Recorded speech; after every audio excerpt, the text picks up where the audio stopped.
고위당정협의회가 오후 4시부터 국회에서 진행되며 여권의 쇄신 방향과 관련해선 어떤 논의가 있을지도 주목됩니다. 민주당 이재명 대표는 내일부터 당무에 복귀할 예정인데 패널 네 분과 정치권 쟁점들 자세히 짚겠습니다. 안녕하세요. 네, 안녕하세요. 안녕하세요. 주제 먼저 보시겠습니다. 네, 주로 삼청동 총리공관에서 진행되는 고위당정협의회, 오늘은 오후 4시부터 국회에서 열리는데 의미 있는 대화가 오갈지 주목이 되고 있어요. 일단 우선 이제 고위당정이라고 하는 것은 당과 정부, 대통령실 이 3자의 일단 사람들이 모여서 중요한 당 어떤 정책에 대한 방향을 결정하는 모임입니다. 예. 근데 그동안 보면 모든 정책은 사실 정부가 주도를 해왔죠. 뭐 특히 이제 입시제도라든지 이런 것들 등등은 대통령실과 정부가 함께 사실상 대통령실이 주도해왔다고 해도 과언이 아닐 겁니다. 일방 발표를 하고 거기에 대해서 정부가 뭐 뒷받침해 주는데 당은 전혀 모르고 있었다. 예. 뭐 이런 일들이 비일비재했거든요. 그렇죠. 그러면서 이게 민생 어떤 이 직접적으로 국민들을 접하고 여론에 민감해야 될 당이 사실상 정책의 방향이나 이런 것에 대해서 결정에 대해서 관여하는 게 굉장히 제한적이었습니다. 자, 그렇다 보니 그동안 반성이 뭐냐면 그러니까 국민들에게 정말 민감한 이슈에 대해서 여러 가지 당의 목소리가 반영되지 않는다는 게 이제 지적돼 왔고 그게 강서구청장 선거에서 구청의 표로 이제 검증이 됐잖아요. 예. 이제 그런 상황에서 이제는 당이 뭔가 주도를 하겠다. 즉 당이 주도하겠다는 것은 그만큼 국민들의 목소리를 직접 반영하겠다는 의미거든요. 근데 아마 이번 선거를 겪으면서 가장 이제 그 당이 뼈저리게 느낀 게 바로 물가 문제입니다. 그렇죠. 사실상 이게 이제 선거라는 게 우리가 겉으로 보기에는 막 정치 이슈도 있고 뭐 좌우되는 것 같지만 실제로 정부 여당의 가장 강력한 힘은 경제 문제거든요. 예. 그러니까 민생이 적절하게 물가가 안정된다 그러면 상당히 여당 쪽으로 표가 많이 오게 돼 있습니다. 근데 문제는 저는 이번에 상당히 이렇게 많은 표차 떨어진 게 결국 물가에 문제 있다고 봐요. 제가 한 달 전에 김밥 한 줄을 4,500원 주고 샀거든요. 근데 어저께 갔더니 5,500원 하더라고요. 1,000원이 올랐군요. 네. 그러니까 그거를 국민들이 실제 경험하면 예. 당연히 정부 여당에 대한 평이 좋지 않지 않겠습니까? 그러니까 그런 것들 특히 대통령이 이제 외유 떠나시면서 그 정부에 주문한 게 제발 직접 현장에 나가서 한번 겪어보라. 그렇죠. 이런 얘기 했지 않습니까? 예. 그러니까 일본만 하더라고 지금 물가가 그렇게 올라지는 않았습니다. 우리가 지금 여러 가지 사정으로 물가가 굉장히 많이 올랐거든요. 그러니까 그런 부분에 대해서 이제 당이 좀 뭔가 예. 목소리를 높이고 대통령실도 마찬가지고 이제는 모든 정책 최근에 의대 정원도 마찬가지지만 정부가 숫자를 발표하지 않았잖아요. 그럼 그만큼 이제 당의 입장과 예. 또 어떤 이런 민심을 듣겠다. 아마 저는 그런 차원으로 보여집니다. 당이 주도권을 주는 부분도 있을 것이다. 그러니까 당이 주도해서 민생을 한번 챙기겠다. 이런 의미로도 볼 수가 있는 건데 민주당에선 이런 움직임에 대해서 어떻게 보고 계세요? 저는 뭐 이렇게 당정협의 하는데 장소나 형식보다는 내용이 중요하다고 보고요. 예. 지난 뭐 1월 달에도 당에서 한 적도 있고 처음도 아닙니다. 그래서 그 내용이 중요한 것인데 결국은 민생은 말이 아니라 정책이나 예산으로 챙겨야 되는 거잖아요. 그렇죠. 그래서 저는 지금 윤석열 정부에서 기본적으로 먼저 경제 정책 기조를 좀 바꿔야 된다고 생각해요. 그러니까 2008년도에 세계적인 이제 금융위기 있었을 때 그 자본주의의 심장이라는 다보스 포럼에서조차도 신자유주의는 이미 용도 폐기됐다. 이렇게 선언을 했었거든요. 예. 근데 여전히 우리 윤석열 정부는 그 신자유주의 정책을 쓰고 있어요. 소위 낙수 효과라 해서 초기업과 초부자들의 세금을 깎아주면 그것이 그 낙수 효과가 일어나서 경제가 살릴 것이다라고 하고 있지만 실질적으로는 그거에 투자를 하지 않고 오히려 사내 유보금으로 쌓고 있고 부동산 투자나 손쉽게 돈을 버는 이런 것들이 확인되고 있음에도 불구하고 그 기조를 계속 유지하고 있는 것. 또 하나는 그 민생을 얘기하고 있지만 예. 예산은 오히려 민생과 관련된 예산들을 삭감하고 있다는 것입니다. 그래서 이번 그 예산 국회에서 반드시 그런 민생 예산과 관련된 것들을 회복시켜주는 조치들을 했을 때 국민들이 진정성을 느낄 거라고 보고요. 한 가지 더 덧붙이면 지금 국민의힘에서 정쟁과 관련된 현수막을 띄고 정쟁과 관련된 TF를 폐지하겠다. 그리고 정쟁보다는 민생과 관련된 논평들을 하겠다라고 이렇게 발표를 했는데 이것이 저는 하나의 또 그냥 그 퍼포먼스라든지 또 민생 현장을 찾아가서 뭐 과거에 뭐 수조 물 먹방쇼 이렇게 하듯이 하는 것, 그러니까 본질을 문제는 해결하지 않으면서 보여주기 쇼하는 그런 식으로 해서 오히려 또 민주당까지 끌어들여서 민주당은 왜 안 뛰냐 예. 이렇게 정쟁화시키는 그런 방식은 지양했으면 좋겠다. 현수막 떼는 거 자체는 의미가 있다고 보시는 거죠? 그렇죠. 그러니까 예. 그런 방법에 대해서 비판하는 것이 아니라 예. 그거뿐만 아니라 실질적인 민생 회복을 위한 그런 조치들이 뒤따라야 되는데 그냥 우리가 뛰었으니까 민주당 너네는 왜 안 뛰냐 이렇게 예. 정쟁화시키는 방식은 지양했으면 좋겠다 말씀드린 거죠. 민주당도 당연히 예. 그렇게 할 것입니다. 알겠습니다. 현수막은 뗄 것이다. 그리고 국정기조에 변화가 있어야 되고 2024년도 예산안에도 민주당이 생각하는 민생을 위한 예산이 반영이 돼야 된다. 이런 지금 이야기인데 국민의힘은 지금 이 문제도 있습니다. 애초에 내일 23일이죠. 이 혁신위 출범을 목표로 했었는데 혁신위원장을 인선을 하려는 계획이 지금 굉장한 난항을 겪고 있어요. 그렇습니다. 지금 혁신위원회가 가지는 당의 지금 위상이라고 하는 것이 너무 많이 커져 버렸거든요. 예. 왜냐하면 김기현 그 지도부가 강서구청장 보궐선거 이후에 혁신이라는 이름을 걸고 2기 체제로 좀 바뀌었지만은 여전히 그 2기 지도부에 대해서도 불만적인 시선을 가지고 있는 분들이 보수 진영 내에서도 많다 보니까 국민들의 여론 자체는 과연 어떤 혁신이 있느냐, 어떤 쇄신이 있느냐라는 의문이 남아있는 상황입니다. 그 의문을 해소시켜줄 수 있는 기구가 바로 혁신위원회고 예. 그렇다 그러면 지도부의 부족한 점을 보완할 만큼의 막강한 권한을 가진 위원회가 돼야 될 텐데 그 정도의 권한을 가진 위원회 위원장을 선정하는 일이 그냥 좀 인물이 좀 유명한 인물이다, 좀 당 경험이 있다 해서 쉽게 모셔올 수 있는 건 아니거든요. 정말 총선 6개월을 앞둔 이 긴박한 시점에서 당의 혁신을 제대로 이야기할 수 있는 사람, 당 지도부에게도 그냥 대통령실에게도 쓴소리를 할 수 있는 정도의 중량감 있는 인물을 선정하다 보니까 아무래도 고르는데 좀 시간이 좀 걸렸던 것으로 보입니다. 결국에는 이 혁신위의 인물을 고르는 문제에도 예. 하나가 아마 시간이 장고를 거듭하는 이유 중에 하나일 거고요. 또 역할에 대해서도 아마 많은 고민이 있는 걸로 알고 있습니다. 그러니까 제가 말씀드린 대로 당 지도부에 대해서도 쓴소리를 할 수 있어야 되는 혁신위원회라고 한다 그러면 그 권한에 있어서도 굉장히 폭넓은 권한들을 가져야 되거든요. 예. 그렇다면 지도부의 권한과 충돌했을 때 어떤 식으로 해결해야 되냐 이런 여러 가지 미세한 문제들을 조정하다 보니까 아무래도 혁신위원회 위원장을 인정하는 데, 선정하는 데는 좀 시간이 좀 오래 걸리고 있는 그런 분위기라고 이게 알고 있습니다. 지금 여러 명에게 제안을 했는데 한 명 한 명 다 고사를 했고 결국은 이러다 보니까 이 혁신위의 의미 그리고 위원장의 권한을 두고도 말이 계속 나오는 것 같아요. 저는 그래서 예. 김기현 대표가 아마 혁신위원장 하는 분한테 이런 제안을 하면 어떨까 싶어요. 어떤 제안일까요? 저 물러나라 그러면 저도 물러나겠습니다. 나는 권한까지 준다라 그러면 예, 그거 안 한 사람이 있겠습니까? 그러게요. 그러니까 예를 들어서 지금 혁신위원장 우리가 김은경 혁신위 민주당에 그 실패한 이유가 뭐냐면 어떤 권한을 줄 것인지 거기에서 혁신 안 된 거를 또 최고위원회에서 결정해야지만 이게 된단 말이에요. 그런 혁신위가 무슨 필요가 있겠습니까? 예. 이게 어떤 면에서 보면 굉장히 초당적 기구잖아요. 그러니까 당의 어떤 이 정말 어려움을 극복하기 위한 기구인데 그 정도의 권한을 주지 않으면 정말 혁신위가 모든 그림을 새롭게 하는 것까지 주지 않으면 그냥 있는 거 조금 고치면 굳이 혁신위원회가 있을 필요 없죠. 예, 그냥 뭐 의견 들어서 고치면 되는 거 아니겠습니까? 근데 왜 굳이 따로 별도의 혁신위를 두겠습니까? 그만큼 당을 혁신한다는 건 정말 이 살가죽을 벗겨내는 일이잖아요. 그런 살가죽을 벗겨내는 일을까지도 제가 받아들이겠습니다. 만약 진단을 해보고 예. 도저히 나 김기현 체제로는 도저히 안 된다고 생각하시면 건의하면 제가 물러나겠습니다. 라는 이야기까지 한다면 저는 금방 해결될 문제예요. 근데 그렇게 이야기 안 하니까 사람이 없는 거죠. 그렇다면 저는 오히려 혁신위보다는 그냥 예. 최고위원회에서 하면 되는 겁니다. 나머지 안건들은. 예를 들어서 민주당 같은 경우도 김문경 혁신위가 체포동의안 그 이야기를 했는데 결국 안 받아들였잖아요. 그러니까 무슨 소용이 있겠습니까? 그 정도 예를 들어서 받아들이지 못하는 혁신위를 했다가는 똑같은 사례를 범할 거 아니겠습니까? 예. 그렇다면 저는 정말 그런 과감한 결단이 있어야 혁신이 이루어질 수 있다는 생각이 들어요. 지금 당 안팎에서는 누구나 이제 머리를 끄덕일 수 있는, 수긍할 수 있는 그런 중량감 있는 인사를 원하는 반면에 실제 이 위원장에게 부여되는 권한은 작을 것이다. 이런 시각 차이 때문에 인선이 난항을 겪는 건데 이런 상황에서 주목받는 사람도 있습니다. 김한길 국민통합위원회 위원장인데 윤석열 대통령이 최근 김 위원장에게 대해 어떤 이야기를 했는지 이 내용도 들어보겠습니다. 김한길 위원장님께서 하도 회의도 많이 하고 독촉을 하고 해서 아마 일개 위원들 대부분이 2기까지 연임을 안 하시고 이제 난 그만해야 되겠다고 이제 다 관두신 것 같습니다.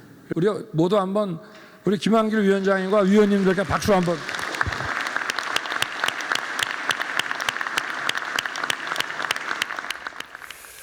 네, 이 자리에서 정말 윤 대통령이 상당한 칭찬을 했고 김 위원장의 이름이 지난주 내내 계속 오르내렸어요. 그렇습니다. 그런데 당내에서 역할로는 제한적일 수밖에 없는 한계가 있다라고 생각합니다. 예. 일단 DJ 정부의 그 문체부 장관이었고요. 민주당 당대표를 역임을 했었습니다. 상당히 이질적인 존재라고밖에 할 수가 없죠. 그리고 지금 윤석열 대통령과의 연결고리 이외에는 국민의힘과 화학적인 결합을 하기 상당히 어렵습니다.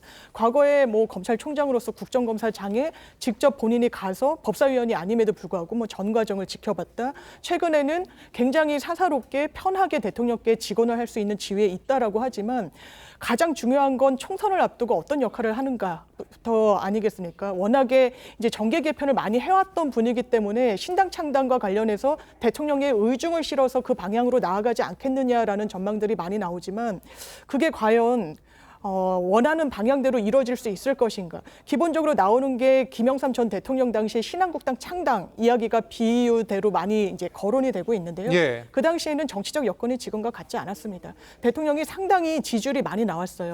최근에 윤석열 대통령 지지율 강서구청장 선거 이후에도 하락세라고 말씀드릴 수밖에 없습니다. 뭔가 정계 개편을 동인해낼 끌어낼 힘이 정치적으로 있다라고 보기가 어렵습니다. 예. 그렇다면 과연 성공할 수 있을지는 의문입니다. 뭐 총선을 반년 앞두고선 신당설도 계속 불거지고 있는데 이준석 전 대표의 경우는 탈당을 결심하기까지 100일 정도가 있다. 그리고 유승민 전 의원 또한 12월에 결단을 내리겠다. 뭐 이런 말들을 하고 있는데 신당 창당설에 대해서는 어떻게 보세요? 그러니까 이준석 대표가 예. 지난주 주말에 기자회견을 할 때 이제 눈물을 흘리면서 이런저런 이야기를 했는데 저는 그 이야기를 천천히 좀 짚어보더라도 신당 창당의 메시지를 읽을 수는 좀 없었습니다. 오히려 당 안에서 무언가를 좀 해보겠다라는 메시지를 좀 더 강하게 읽혔고 굳이 그 조금 더 해석을 해보면 신당 창당보다는 탈당의 가능성을 염두했다. 저는 예. 그게 더 옳은 분석이라고 생각을 하고요. 그러나 이제 유승민 전 의원 같은 경우에는 신당 창당에 대해서도 그렇게 부정적이지 않은 걸로 제가 느껴집니다. 언론 보도나 이런 것들을 쭉 읽어보면 그래서 이준석 전 대표와 유승민 전 의원 간의 온도 차이가 분명히 있는 것 같고 유승민 전 의원 같은 경우에는 신당 창당에 좀 더 가까운 것 같고 윤석 대표는 일단은 국민의힘에 남아 있어 보되 신당보다는 오히려 무소속 출마를 조금 더 가능성을 염두에 둔 게 아닌가라는 분석들이 좀 많은 것 같고 예. 저도 그 분석이 조금 더 맞지 않나 이렇게 생각이 됩니다. 이준석 전 대표의 경우에는 이제 지난주에 대구를 또 찾은 바가 있는데 무소속 출마 설도 사실 계속 나오고 있잖아요. 이게 사실 뭐 결과를 정해놓고 움직이는 거냐 이런 관측도 있는데 위원님은 어떻게 보세요? 자, 이준석 대표가 지금 선거에 3번 안 됐잖아요. 예. 근데 이제 강서구청장 선거를 보면서 마치 본인이 다 뭔가 예언했던 것처럼 이야기하잖아요. 그러니까 자기 선거 지금 제대로 못하면서 지금 일단 남 평가는 잘해요. 자, 그런데 본인 지금 선거하기가 녹록지 않습니다. 자, 3번 패배했던 곳에서 다시 나서기 위해서 과연 승리가 담보될까요? 이제 그런 가능성이 없죠. 이제 그러다 보니까 뭔가 다른 살 길을 지금 찾아 나가는 거 아니겠습니까? 예. 사실 이번에 이준석 대표가 22대 국회에 못 들어온다고 그러면 아마 본인의 어떤 메시지나 이런 의미는 없을 겁니다. 왜냐? 아니 어떻게 하든지 간에 본인이 뭐 선거 전략 잘 짜고 잘 평가한다 그러면 예. 본인이 들어와야 되잖아요. 근데 본인이 못 들어오잖아요. 근데 과연 그게 설득력이 있을까요? 또 하나의 의미는 이준석 대표가 많은 비판을 합니다. 뭐 당도 윤석열 대통령 비판하고 그중에서는 귀담아 들을 내용도 꽤 있습니다. 그런데 자기 자신에 대해서 한 번도 비판한 적이 없어요. 한번 생각해 보십시오. 예. 이준석 대표가 내가 뭘 잘못했습니다 하고 이야기한 적 있나요? 없어요. 똑같습니다. 예. 그러니까 자기는 완벽한데 다른 사람들이 다 문제야 라는 식으로 지금 이야기를 하거든요.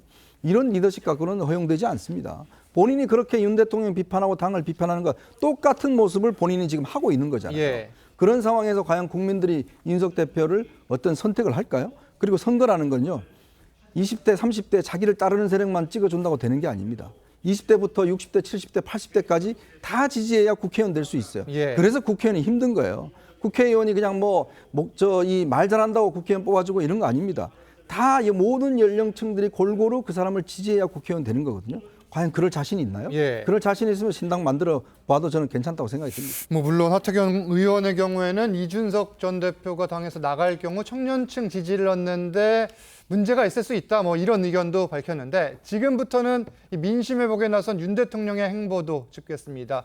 윤 대통령은 연일 반성과 소통 그리고 변화를 강조하고 있는데 이 내용도 들어보시죠. 우리 국민통합위원회의 이 활동과 정책 제언들은 저한테도 많은 어떤 통찰을 줬다고 저는 확신합니다.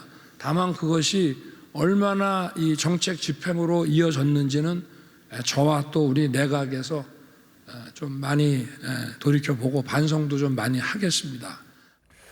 네, 이게 지금 금요일에 나온 한국갤럽 여론조사 결과입니다. 윤 대통령의 국정 지지율 3%포인트 하락해서 6개월 만에 이제 최저치인 30%를 기록을 했는데 뭐 전통 지지층이 있는 곳까지 다 떨어졌어요. 네. 그러니까 지난 그 3월부터 예. 이제 부정적인 이유의 첫 번째로 꽂힌 게 항상 후쿠시마 오염수 방류 등에서 외교 분야가 항상 그 부정평가의 1위였거든요. 근데 추석 이후에 계속해서 1위를 차지하고 있는 게 이제 민생, 경제 문제로 바뀌었어요.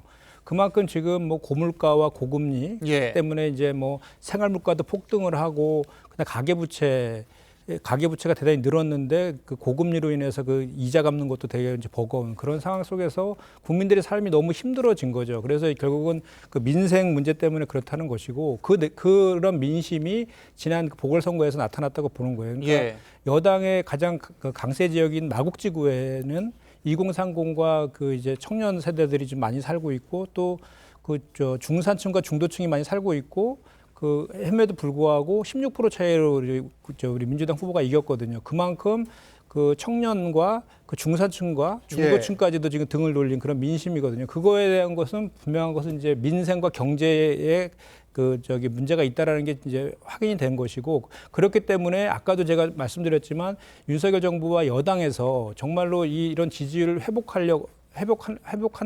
회복하려면은 예. 이런 그 경제 정책 기조를 좀 바꿔야 되고요. 실제로 예산안에 민생 예산들 삭감된 민생 예산들을 다시 회복시켜야 되는데 제가 대표적인 게 몇 가지만 좀 말씀을 드리면 저희가 출산율이 0.78%로 OECD 국가 중에 꼴찌예요. 예. 압도적인 꼴찌여서 얼마 전에 가감한 대책을 내놓겠다고 했는데 예산안을 보니까 그 국공립 어린이집 확충 예산을 삭감해 버렸어요. 이렇게 이제 서로 다른 유체이탈의 말 따로 예산 따로 예. 그리고 이제 R&D 과학기술 강국을 만들겠다면서 또 R&D 예산은 대폭 삭감하고 농촌과 관련된 농민의 그 생존권을 지키겠다고 했으면서 농촌과 관련된 R&D 예산도 또 삭감을 했어요. 여러 분야의 이제 예산들이 지금 예. 봤을 때는 민생과는 동떨어졌다 이런 지금 지적을 하시는 건데 그러면은 예. 지금 사우디 카타르 순방을 윤 대통령이 가 있는 상황에서 돌아올 거 아니에요.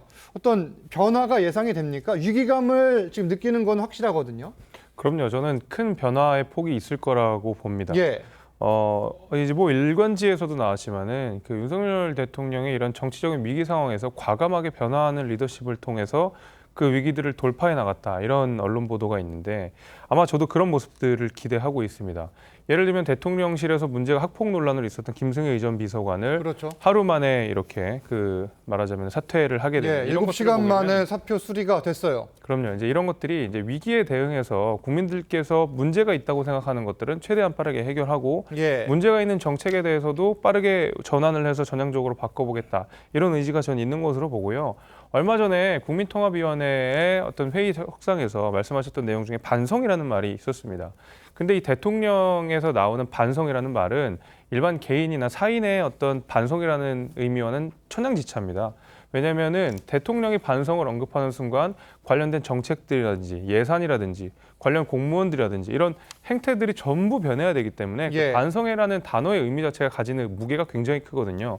그럼에도 불구하고 대통령께서 직접 반성이라는 표현을 쓰신 것들, 그 다음에 어떤 방식으로든 전향적으로 우리가 정책이라든지 당정 관계를 재확립하겠다라고 우리가 선언했던 만큼 저는 과감한 리더십 변화들이 앞으로도 많이 보일 거라고 저는 보이고 있습니다. 실제적인 변화가 있어야 될 것이다. 이 이야기를 지금 해주신 거고 조금 전 김승희 대통령실 전 의전 비서관 이야기가 나왔는데 이 자녀의 학교 폭력 의혹이 금요일에 불거졌고 의혹 제기 7시간 만에 사표가 수리가 됐는데 민주당에서는 지금 꼬리 자르기다 이런 지적이 나오는 상황이에요. 그렇습니다. 보다 확실한 조사가 있어야 된다 이런 입장일까요? 당연합니다. 왜냐하면 공직기강 비서관실에서 감찰에 착수했습니다. 사표가 수리되면 감찰은 더 이상 할 수 없습니다. 예. 본인은 7시간, 그러니까 의혹 제기가 있은 지 7시간 만에 사표를 냈고 4시간 만에 수리가 됐다라고 지금 전해지고 있는데 4시간 동안 대통령실에서 점검을 해보니까 중징계를 내릴 사안은 아니라서 사표 수리를 했다라는 건데 중징계를 내릴 사안인지 아닌지 얼마나 4시간 기간 동안 정확하게 검증했는지 의문입니다. 이분 같은 경우에는요, 본인의 자녀가 굉장히 강도 높은 학교 폭력을 저질렀습니다. 저희가 일반 상해 사건을 다루더라도 구주가 나오는 경우는 상당히 중한 상해를 입었다는 겁니다. 전치 구주 말씀하시는 전치 거예요? 구주입니다. 그리고 어떤 식으로 본인의 공직을 사실상 사유화했다라고 보이느냐. 그 부인이 학교 후 출석 정지 그 처분을 이 아이가 받게 되자 이 카카오톡 그 SNS 프로필 사진을 변경합니다. 본인의 남편이 대통령과 찍은 사진으로. 예. 그렇다면 지금 대통령실의 분위기가 과연 어떨 것인가. 여기에 사실 이분이 선임이 된 부분도 김건희 여사와의 연결고리가 아니면 설명 안 되는 거 아니겠습니까? 최고위 과정에서 알았다는 이벤트 업체를 운영했다는 경력 말고는 공직을 수행할 만한 검증이 된 인물이라고 보기 어렵습니다. 이런 인물들이 대통령실을 채우고 있는 상황에서 문제까지 저질렀는데 공직기관 비서관실에서 더 이상 감찰을 하지 않는다? 예. 국민들이 용납하지 않을 겁니다. 일단 학교에서 제대로 된 조치를 했는지 이제 경기도 교육감이 살펴보겠다 이런 보도도 나왔는데 후속적으로 어떤 조치가 있을지도 지켜봐야겠습니다. 다음 주제 보시겠습니다. 네, 이재명 민주당 대표 이야기인데 당무 중단 후 35일 만에 내일 당무에 복귀합니다. 첫 일정으로 최고위원회의를 주재할 것으로 보이는데 첫 메시지 어떤 내용이 담길 것인가 주목되고 있어요. 민생 메시지 낼 것 같아요. 민생 메시지다. 예, 뭐 얼마 전에도 그 민생 영수회담도 제안을 하셨고 했었죠. 그 전에도 뭐 여야정 협의체 신설 등 많이 여러 차례 걸쳐서 민생 관련된 제안을 했었거든요. 예. 본인이 늘상 하는 것이 정치의 본령은 국민들의 먹고 사는 문제를 해결하는 것이다라고 했기 때문에 민생 문제를 가장 강조할 것 같고요. 그리고 이제 앞으로 있을 예산안 국회에서 아까도 제가 말씀드린 민생 예산과 관련된 것들을 회복시키고 더 늘리는 쪽의 그런 역할들을 이제 하자라고 얘기하실 것 같고 또 하나는 이제 당내 통합과 관련돼서 예. 통합적인 메시지를 낼 것 같아요. 뭐 일부에서 뭐 지난번에 체포동의안 가결과 관련된 가결파 의원들에 대해서 예.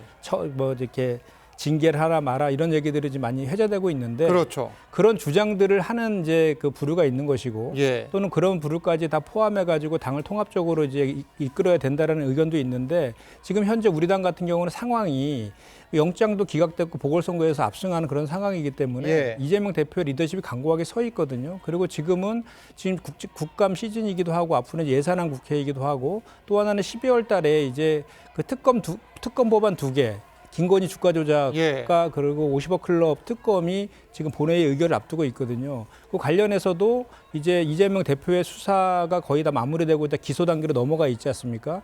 그래서 이제 검찰의 일방적인 시간이 끝나고 이제 다시 이제 법원 시간 넘어가는데 만약에 그 쌍특검에 대해서 윤석열 대통령이 거부권을 행사한다라고 하면 예. 우리가 그전에 주장했던 표적 수사에 더해서 편파 수사 왜 우리 이재명 대표를 비롯한 민주당 인사들에 대해서는 편파적으로 수사하느냐에 대한 예. 국민적 비판까지 이게 더해질 것이기 때문에 이런 상황들이 우리 민주당에게 대단히 유리한 국면이거든요. 이런 유리한 국면에서 그 당대표의 역할은 당연히 당을 예. 균열시킬 것이 아니라 통합시키는 쪽으로 예. 그 이끄는 것이 당연한 것이고 그게 국민적 눈높이에서 맞지 않겠습니까? 그래서 그런 쪽으로 메시지를 낼 것이다라고 생각합니다. 그러니까 정리를 하면은 이렇게 유리한 국면에서 왜 당을 분열을 시키겠느냐. 이 가결파에 대해서 어떤 조치를 취한다는 것은 그야말로 오히려 자기들에 대한 해당 행위가 될 것이다 이런 주장인데 사실 다소 다른 목소리도 나오는 게 사실이죠. 이 내용 들어보겠습니다. 해당 행위에 대해서는 아직 보류 상태이고 특히 당원 징계에 대해서는 현재 답변을 숙고 중에 있습니다. 정무적 판단 절차에 있다는 사실을 말씀드립니다. 해당 행위에 대한 조치는 과거에도 있었고 앞으로도 있을 것입니다. 이는 신상필벌, 당연하고도 일상적인 당무임을 말씀드립니다. 이것이 선당후사입니다. 자, 선당후사, 신상필벌에 대한 이야기를 했는데 이게 지금 친명계 일각에서는 이 가결표를 던진 의원들에 대해서 징계를 해야 한다.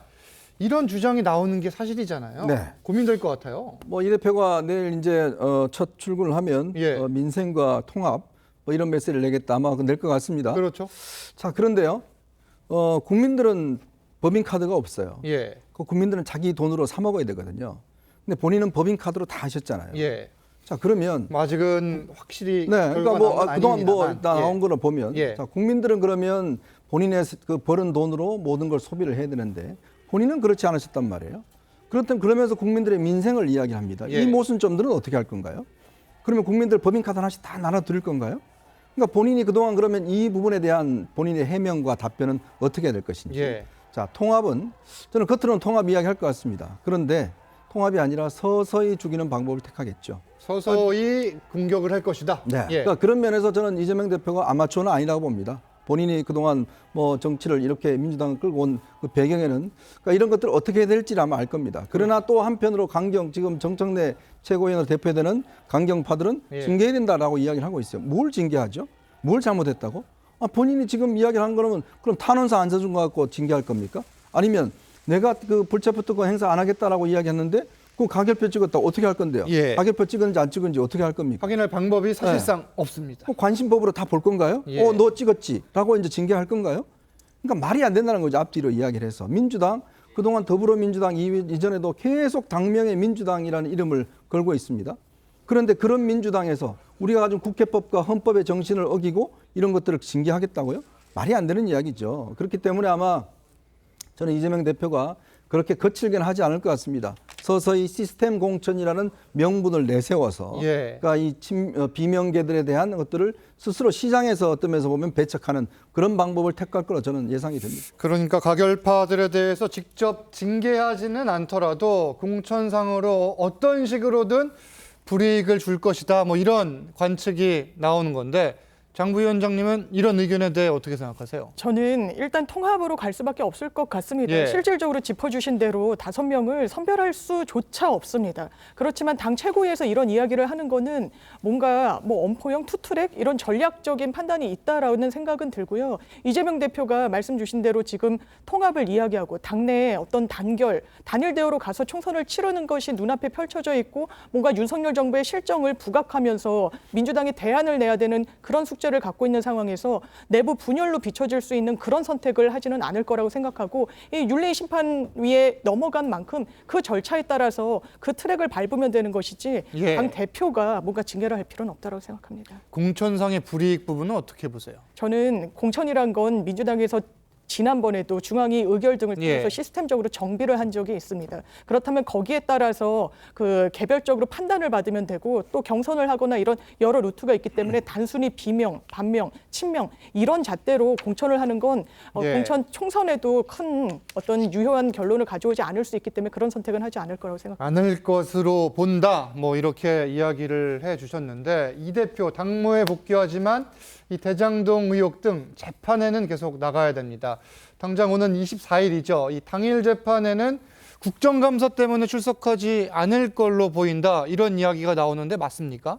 아니 아직 결정된 건 없고요. 결정되진 않았다. 예, 예. 그러니까 27일까지가 국정감사잖아요. 예. 그 국감도 상당히 좀 중요한 건 분명한 사실이죠. 당대표이기도 그렇죠. 하고 예. 그래서 그거에 대한 결정은 아직 나오진 않았는데 저는 이제 이게 특히 보수 언론과 그 여당 측에서 이런 주장을 많이 하잖아요. 자꾸 재판 지연 의도가 있다 예. 이런 얘기를 하는데 사실은 그 주장은 근거가 박약해요. 박약하다. 재판을 지연할 하등에 무슨 이유가 있습니까? 우리는 지금 그것이 검찰권 남용에 의한 그 무리한 그 수사하고 기소라고 하고 있고 무죄를 입증할 자신이 있다라고 그렇게 주장하고 있기 때문에 예. 재판 지연을 우리가 할 이유가 없고요. 오히려 수사 지연이 더 문제라고 우리가 계속해서 비판하고 있는 것이죠. 그리고 자꾸 이것이 마치 무조건 기소가 됐으니까 유죄가 나올 것이다라는 전제에서 총선 전에 선고가 되지 않도록 하려고 하는 거 아니냐라는 주장들을 하시는데 예. 그것도 조금 전에 말씀드린 그런 맥락상에서 저희의 입장과는 맞지 않다라는 말씀을 좀 드리고요. 저희는 오히려 일방적인 검찰의 시간이 지나고 법원의 시간을 들어가서 오히려 우리가 더 그 공정한 그 양 방향의 방어권을 행사해서 충분히 예. 그 입장을 무죄를 우리가 만들어낼 수 있다라는 그런 확신을 갖고 있고 그렇게 임하고 있는 겁니다. 그리고 조금 전에 우리 이현정 의원께서 말씀하신 법화 유형과 관련해서는 이것이 22년 2월달에 이제 그 폭로를 해가지고 감사를 하고 고발을 해서 수사를 했잖아요. 그래서 예. 22년 8월달에 이미 이재명 대표는 무혐의 처리된 바가 있어요. 그것을 최근에 다시 제보자가 권익위에다 제보를 함으로 인해서 다시 또 수사를 하겠다 이렇게 하고 있는 것이라서 예. 전혀 그 이재명 대표와 지금 관련성은 전혀 없다 이 말씀 덧붙여드립니다. 그 내용 잠시 뒤에 잠깐 다시 짚기로 하고 지금 뭐 국민의힘 그리고 뭐 이야기를 해주셨지만 보수 언론에서 그렇게 이야기를 하고 있다고는 하지만 또 이런 시각도 있거든요. 이 대표직은 아무래도 중요 일정이 많기 때문에 앞으로도 이런 중요 일정을 이유로 재판에 출석하지 못하는 거 아니냐 이런 지적도 하는 거 맞죠? 저는 당연히 그렇다고 생각하고요. 재판 지연의 의도가 없다라는 주장도 저는 근거가 빈약하다고 생각합니다. 오히려 그 근거가 빈약하다. 그러니까 이재명 대표가 다음 총선에서 뭐 유의미한 성과를 거둬야 되는 건 너무 당위적인 문제고 정말로 이재명 대표의 시간표는 어디가 종착적이냐면 다음 대선이 종착점일 겁니다. 예. 그 가운데서 예를 들면 대장동, 백현동, 뭐 법인카드 의혹부터 해가지고 여러 가지 의혹 재판들이 이제 켜켜이 쌓여 있는 상황이고 재판이 빨리 이루어지면은 뭐 그 안에 다 결과가 나오겠지만은 백현동 대장동 사건은 워낙 사건의 규모가 크고 뭐 자료만 해도 몇만 페이지가 된다고 할 만큼 오랜 시간 재판이 될 텐데 만에 하나라도 앞으로 남은 한 3년 반 정도 시간 안에 이재명 대표에 대한 여러 가지 혐의들 가운데서 유죄가 나와버리게 되면 이재명 대표는 뭐 당대표가 문제가 아니라 대선 후보 자격 자체를 박탈당하는 그 일이 생길 수 있기 때문에 어쨌든 이재명 대표는 지금 당장 총선이 문제가 아니라 예. 3년 반 뒤에 있는 대선을 목표로 두고 재판이 언제까지 이끌어갈지를 계산하고 있을 겁니다. 저는 그런 의미에서 이재명 대표가 단순히 그냥 총선에 맞춰서 뭐 하루 이틀 미루고 이렇게 저는 보지는 않고 예. 그렇다 그러면 이재명 대표 차라리 재판 과정에 그냥 그때그때 나오셨으면 됐을 텐데 말씀 지적해 주신 대로 국감을 핑계로 대고 안 갔다라는 거예요. 근데 실제로 국감에도 가지 않았다는 거 아닙니까? 그럼 말 그대로 거짓말하는 셈인데 그럼 거짓말의 의도가 무엇이냐? 재판에 안 나가는 의도가 무엇이냐고 생각해 봤을 때 전 재판 지연 말고는 떠오르는 게 없습니다. 뭐 그 부분은 사실 건강상의 이유가 명확했다 이렇게 이야기를 하긴 했습니다. 그럼 건강상의 이유를 먼저 들었으면 납득을 했을 텐데 예. 처음 핑계는 국감으로 됐다라는 거죠. 네. 그게 이제 문제라는 거죠. 근데 그거는 사실이 아니에요. 예. 그러니까 국정감사 때문에 제가 불출석한 건데 건강이 안 좋으니까 국감조차도 못 간 거죠. 그렇게 선의를 봐주시는 게 맞습니다. 24일 동안 단식했어요. 예, 알겠습니다. 이게 뭐 앞으로 재판 일정 스케줄을 놓고도 양측의 의견, 생각이 다른 상황인데 이 대표의 재판 리스크가 계속되는 상황에서 민주당에선 이 검사들에 대한 탄핵 카드도 일부 꺼내들었습니다. 김용민 의원의 목소리 들어보시죠.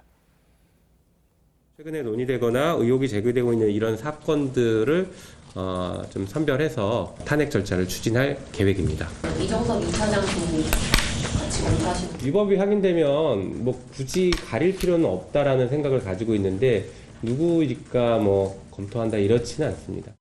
지금 민주당 일각의 움직임입니다. 이 검사들에 대한 탄핵 논의에 네. 들어가는데 이게 실제 진행이 되는 거예요? 근데 탄핵을 제기할 필요는 있는 부분이 있습니다. 있습니까? 검찰은 예. 검사징계법상 파면의 대상이 되지 않아서요. 뭔가 비위를 저지르더라도 그 면죄부를 받는 경우들이 있습니다. 실제로 박영진 의원실에서 국감 자료를 받아봤는데 판검사 입건된 건수가 10,000건 가까이 됩니다. 그 한 해에. 그렇지만 정식 재판에 회부된 건수는 한 건도 없습니다. 물론 고소고발 난무하는 그런 직위에 있을 수밖에 없어서 그런 성격이 있다고 하더라도 상당히 이례적인 수치인 건 맞거든요.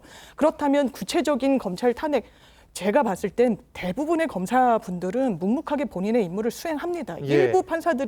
일부 검사들이 문제가 되는 건데 이를테면 손중성 검사 이름이 나오고 있죠. 고발사주 의혹과 관련해서 재판받고 있습니다. 그럼에도 불구하고 검찰 조직 내부에선 영전하고 있죠. 거기에 대해서 국민들이 이상하다라고 생각하지 않으실 분이 어떻게 있겠습니까? 피해자 윤석열로 뭔가 김웅 의원으로부터 사실상 연결고리가 텔레그램 등에 나왔음에도 불구하고 검찰은 손 놓고 있었습니다. 어떠한 징계도 없었거든요. 예. 이런 부분에 대해서 어떻게 할 것인지 이른바 라임으로부터 술접대를 받았다는 검사들 쪼개기 몇 시에 들어와가지고 밴드가 들어온 시간은 언제니까 굉장히 국민들로서 납득할 수 없는 논리로 사실상 면죄부를 줬습니다. 이게 검찰의 민낯인 부분과 관련해서 이런 어떤 문제 제기 있을 수 있다고 생각합니다. 그런데 지금 거론되는 대상 가운데 이 대북 송금 의혹을 수사하는 수원지검의 이정섭 2차장 검사도 있고 또 종착점은 한동훈 장관이 될 것이다. 뭐 이런 일부 관측도 나오는데 이렇게까지 할 수 있을까 싶기도 한데 어떻게 예측하세요? 뭐 불가능은 없죠. 불가능은 민주당에 없다. 불가능이 있겠습니까? 그렇습니까? 뭐 의석 많이 가지고 있으니까. 예. 뭐 검사도 탄핵하고 판사도 탄핵하고 장관도 탄핵하고 뭐 대통령도 나중에 궁극적으로 탄핵할 거 아니겠습니까? 뭐 그거 한번 좀 해보시죠. 너무 나아간 그러니까 뭐 말씀이긴 뭐냐면 한데, 예. 본인들의 힘을 지금 하나씩 지금 계속 쓰지 않습니까? 예. 지금 장관도 뭐 이상민 장관 탄핵해서 9대0으로 결론이 났습니다. 근데 또 한동훈 장관 탄핵하겠다고 그래요? 무슨 혐의로 하죠? 그럼 국회에 나와서 불체포특권 그 설명서 읽은 거 그것 때문에 탄핵할까요? 그러니까 그러니까 말이 안 되는 이야기를 지금 하고 있는 거 아니겠습니까? 그러니까 국민들이 느끼실 겁니다. 저렇게 의석을 많이 줬더니 계속 탄핵만 쓰고 본인들 민생 이야기 하는데 예. 본인들 그동안 민생을 위해서 뭘 했습니까? 그래놓고 지금 모든 힘쓰는 거는 보면 탄핵에 힘쓰고 모든 정쟁화시키고 있지 않습니까? 그래놓고 국민들한테 말로는 민생 이야기 할 수 있는 자격이 있나요?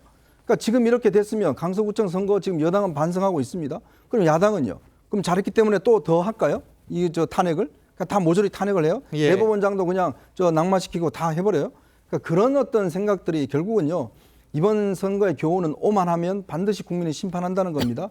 그거 예외가 있을 수 없습니다. 예. 민주당 이런 식으로 검사들까지 만약에 수사하는 검사들까지 탄핵 조치한다? 나중에 다 국민들이 심판할 겁니다. 오만으로 비춰질 것이다 이런 이야기인데 반론 좀 들을게요. 그동안에 그 윤석열 검찰에서 예. 이재명 대표를 1년 6개월 이상 수사하고 먼지털이식 수사하고 뭐 답정여식 그 기소하고 그렇게 하면서 계속해서 했던 일관된 얘기가 있습니다. 죄가 없으면 수사받고 법원 가서 그 심사 받으라. 이렇게 얘기했잖아요. 예. 그러면은 그거에 대해서 검사는 예외가 될 수는 없는 거지 않습니까?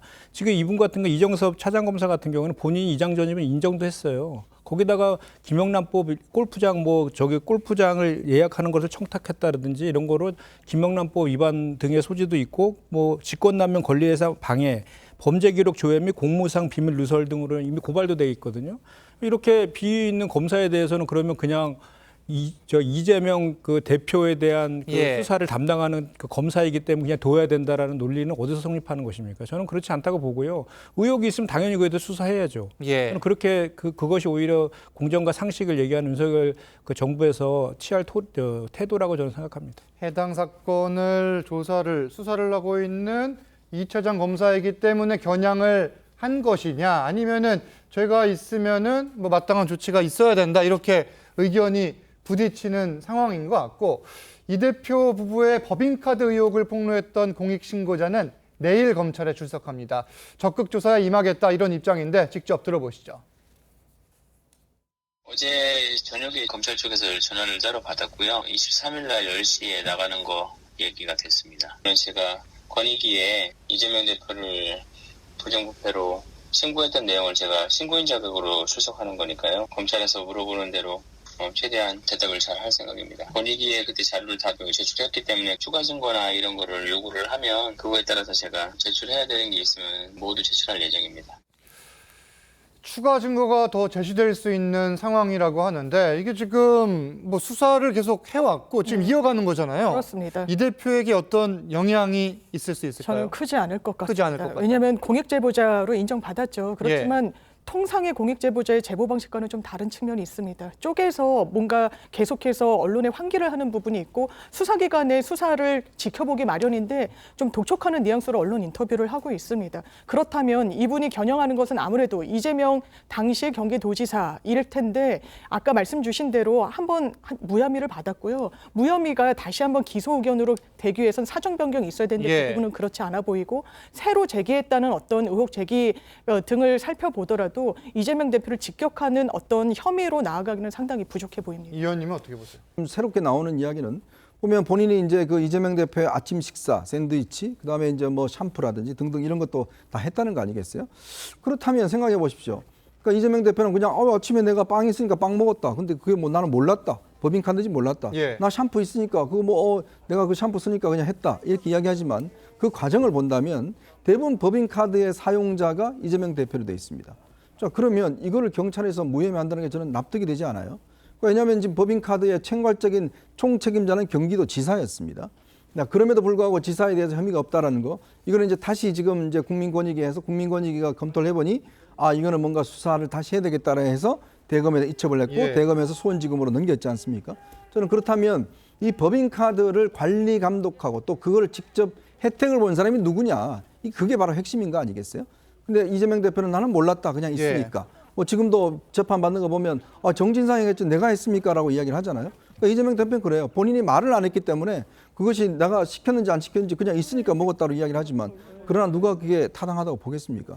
아마 그런 부분은 검찰에 살펴보고 예. 아마 뭐 이 수사에 대한 기소 여부를 결정하지 않나 싶습니다. 예, 위원장님. 근데 이거는 이제 어차피 이제 수사를 하게 될 것이니까 예. 이제 실체적 진실은 규명될 것인데요. 그렇죠. 지금까지 과정을 보면 김혜경 씨도 이것을 알았다는 것까지도 지금 아직 나아가지 못하고 있어요. 이제 수사 중인 거거든요. 그런데 지금 그 일각에서는 김혜경 씨가 알고 있었기 때문에 알고 있었다는 걸 전제로 해서 이재명 대표가 몰랐을 리가 없다라고 주장하는 거거든요. 앞 단계까지도 지금 나아가지 못하고 있는 상황이고, 또 하나는 이 법인카드의 정결권자는 부서장입니다. 그래서 예. 이재명 대표가 경기도지사로서 모든 그 부서의 법인카드 사용 내역을 알 수 있는 위치도 사실은 아닙니다. 일단 수사 결과를 지켜봐야겠습니다. 다음 주제 보시겠습니다. 21대 국회 마지막 국정감사가 이번 주 종합감사를 끝으로 막을 내립니다. 그런데 이 의원들의 마음은 총선에 있고 맹탕 국감이었다. 이런 지적 계속 나와요. 작년에는 윤석열 정부와 문재인 정부의 한 과도기 정도가 됐다고 해가지고 예.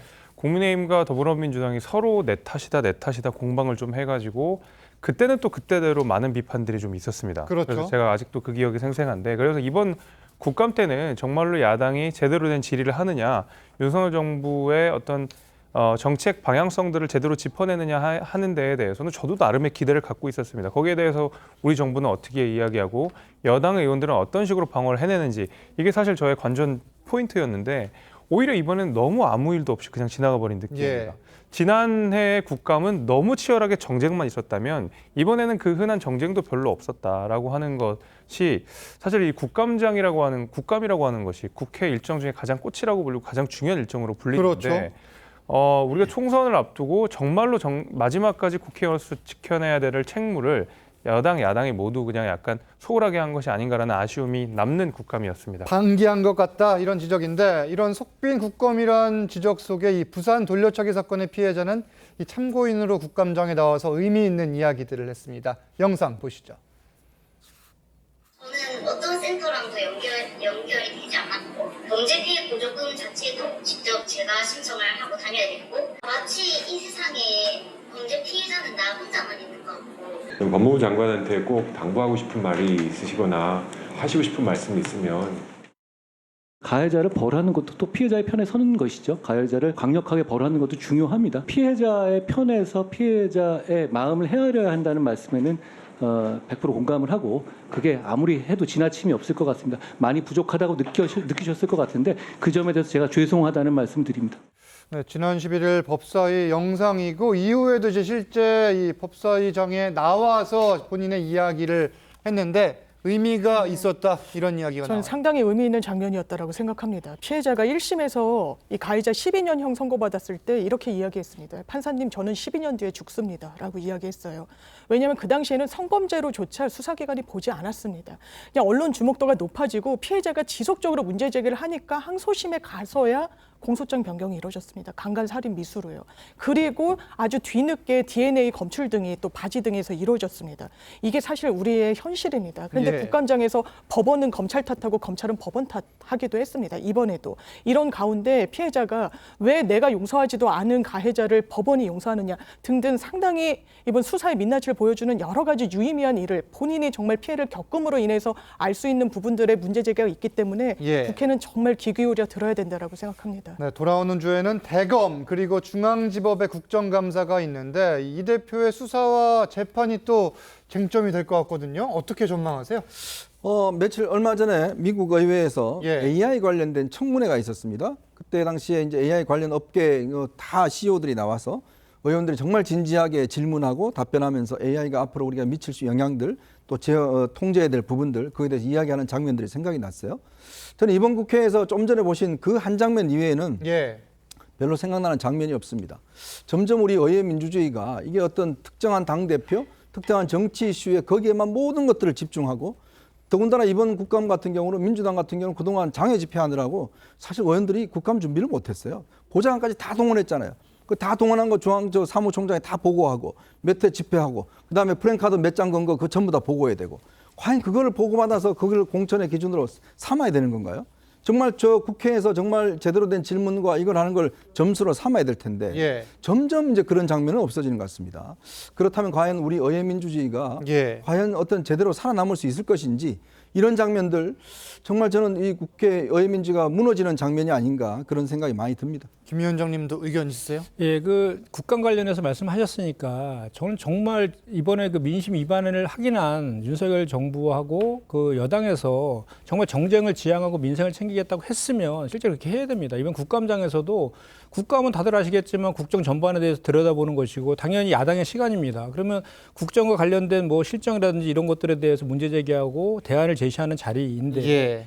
여당은 일관되게 정쟁으로 일삼았어요. 뭐 그 법사위 같은 경우는 그 국감 중에 나와가지고 그 무슨 그 이재명 대표와 관련된 사건 배당을 같은 그 재판부 했다는 거 가지고 기자회견까지도 했고 계속해서 그 법인카드 유용한 거 관련해서 계속해서 정쟁화 시켰거든요. 예.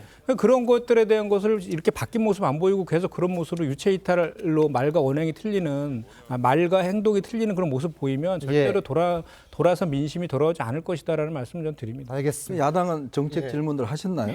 알겠습니다. 좀 자기 반성도 좀 하시고 예. 야당은 저렇게 프랭카드 걸고 뭐 앞에 다 걸고 했지 않습니까? 야당은 정책적으로 아주 집중적으로 질문했나요? 김승희 비서관 건이라든지 양평 고속도로 예. 등등에서 많이 짚었죠. 저 최상병 저 외압 수사 외압 관련된 것. 양쪽의 의견을 모아서 이번 주는 의미 있는 국정감사가 되기를 한번 바라보겠습니다. 패널 네 분과는 여기서 인사드리고 사회 이슈로 넘어가 보겠습니다. 감사합니다. 감사합니다.